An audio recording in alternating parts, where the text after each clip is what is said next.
Dapat kiss! Dapat kiss!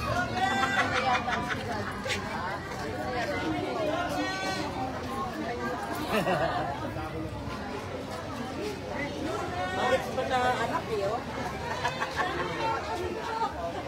Ayaw sa anak.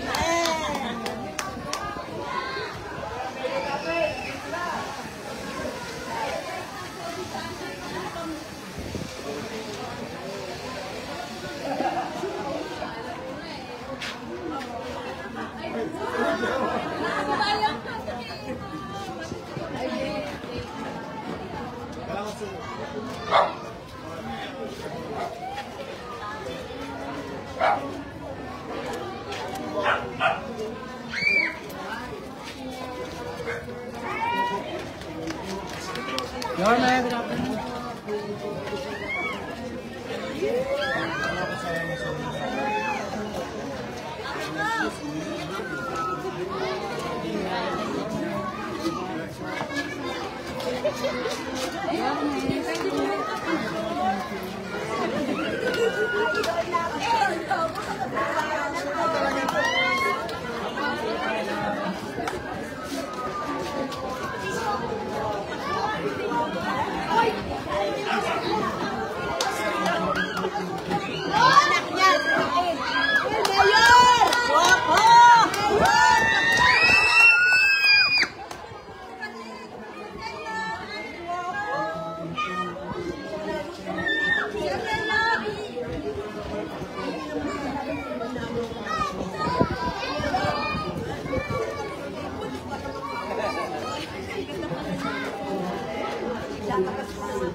Muli po mga taga-Marigaywan, tunay palapakan po natin, Vice Mayor Chi Atienza at Jorge Moreno, the Congressman.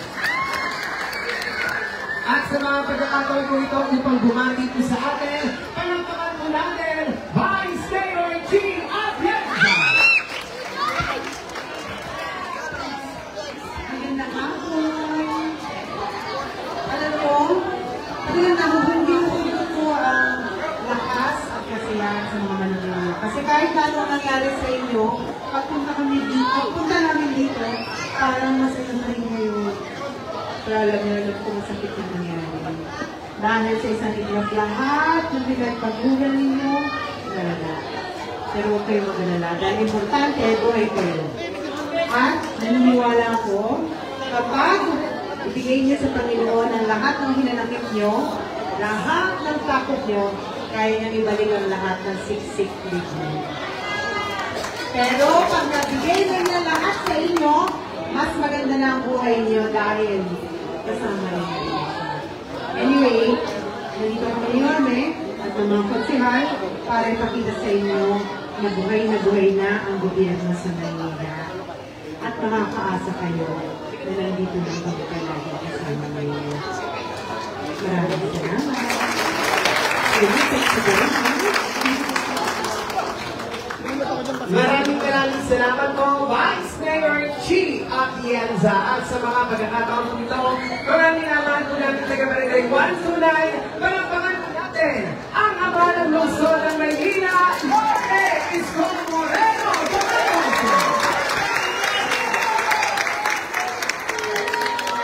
Magandang araw sa inyong lahat.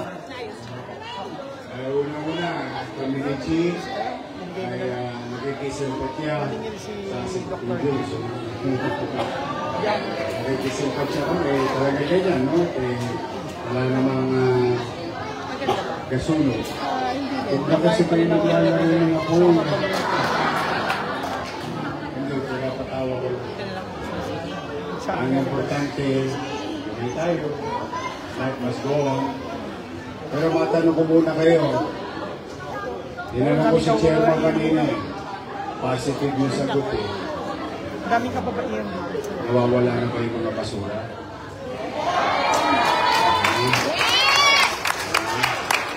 Malilinis na? Malinis ka pa namin! Buong linggo, simula nang umupo ko isang linggo, wala akong ginawa talaga kundi nakutin lahat ng basura. Kasi wala ka nang makain. Tukod na rin sa pagkain. Tapos magkakasakit ka pa, dala ng basura. Ay yung basura, isipin problema lang yun sa totoo. Kung gugustuhin lang. Linggo nang tinambak yan, nawala, 2 araw. Tapos na. Tingin ko, ang tansya ko, mga ilang araw na lang, magre-regular na ulit ang koleksyon na.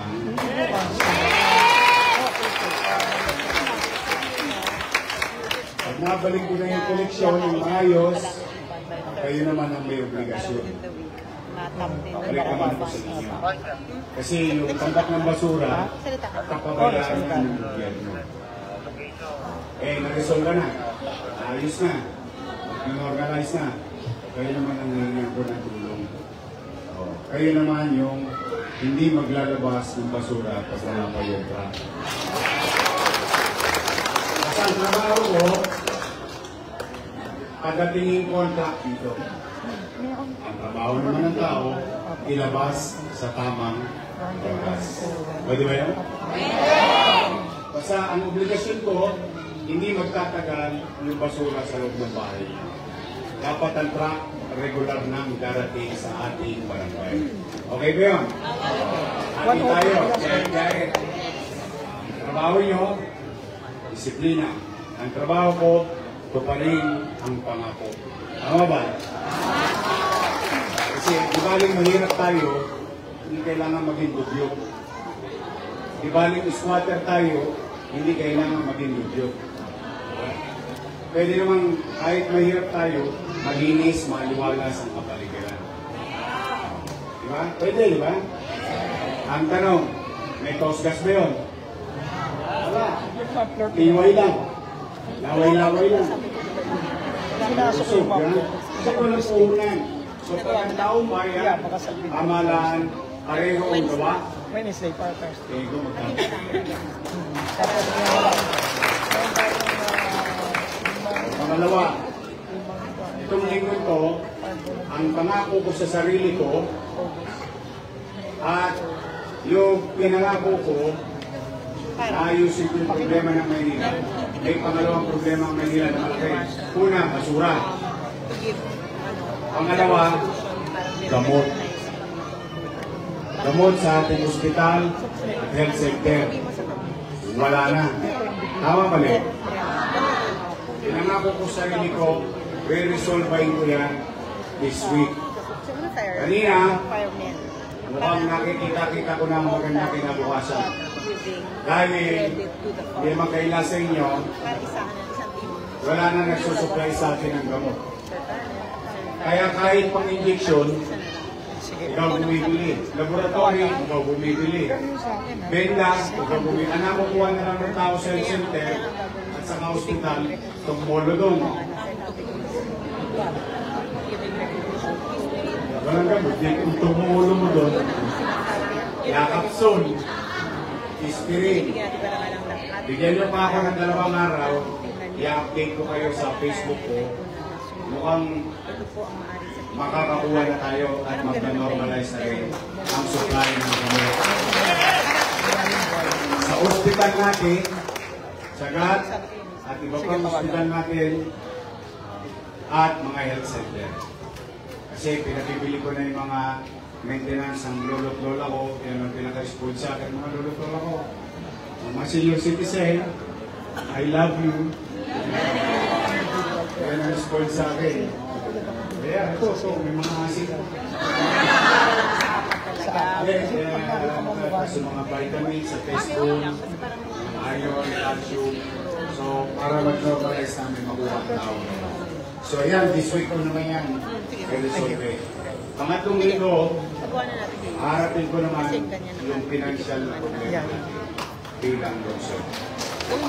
Namin yan, dito makaka-recover tayo. Pero ngayon, nandito kami ni Vice Mayor Chi at ng inyong mga konsyal para agarang makabili kayo ng yero, gamit, plywood, at 2x2. Para pag may makulit, talo sa tulo. Teka muna bago ko ituloy ha. Mga bata, may curfew ha.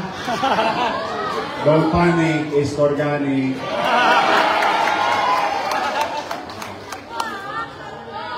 Tayo ko lang siya. Pasalas G's. Teka muna mga bata. Sinong gustong tumira sa Maynila? Sinong gustong tumira sa Marikina?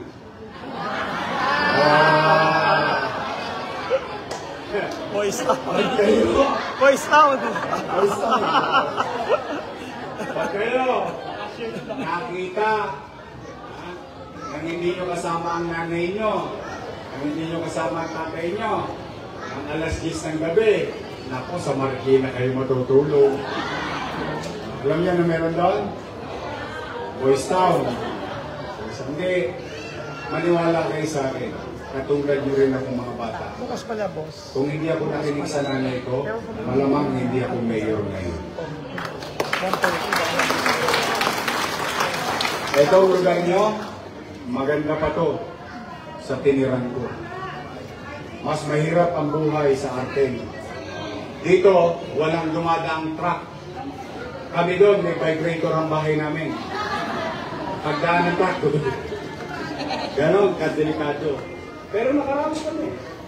Akalain mo sino makakapag-isip, mga bata. O kayo, nandito.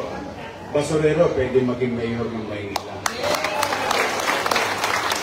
Kaya ang layunin ko, ang ninanais ko, yung pagka-curfew namin is pagiging pangalawang magulang. Baka mamaya, naririnig natin yung kakasaway ng nanay nyo.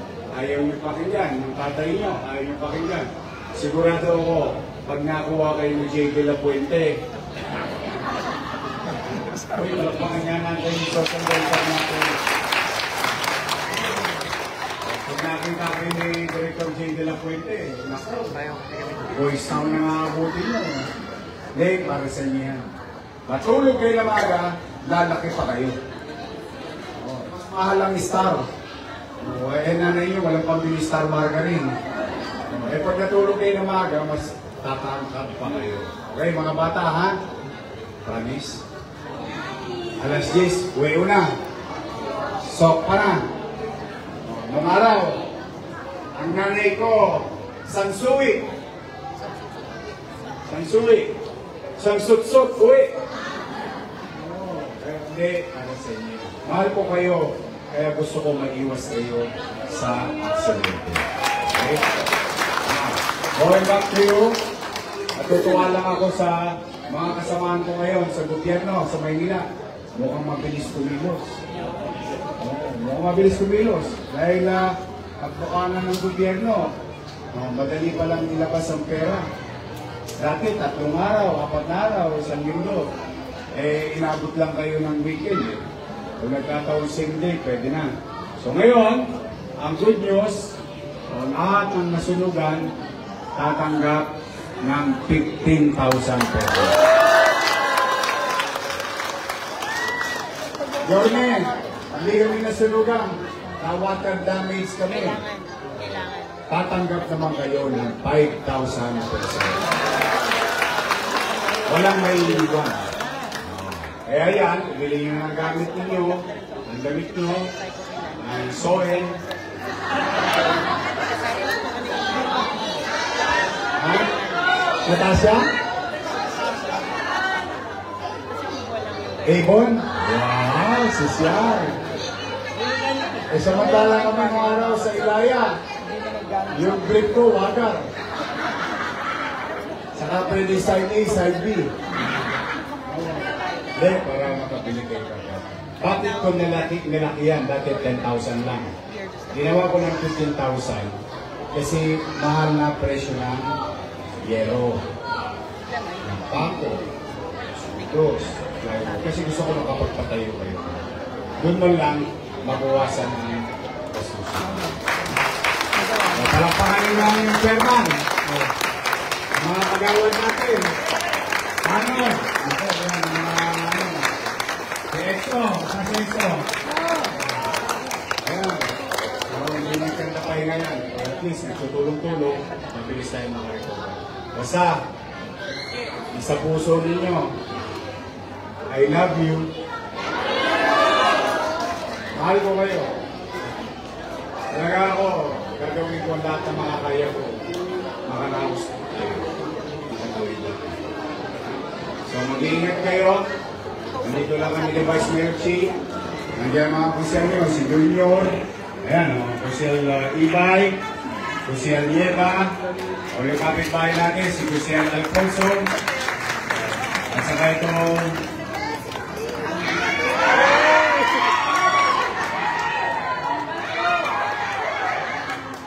sino mas pogi sa amin nilo? Si Makin? Ano nga, uwi na. Ay, maraming salamat sa inyo.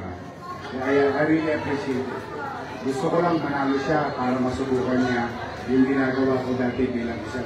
Naalala niyo, nung kusyal ako, madalas ako dito. Nagtayo pa ako ng computer school dito. Yun ang gusto kong natutunan niya. Yung makita niya, yung tunay na buhay, hirap ng tao. Eh, pinangarap ko, siyempre, ano siya, ginawa niya pang number 1. Ngayon, naalala siya. Nasa kanya na ngayon nga. Ayan dyan, si Joaquin. Nasa kanya, tulong-tulong lang kami. Ingat kayo, pagpalain nawa kayo, ng pong may kapal. Manila! God bless. Thank you.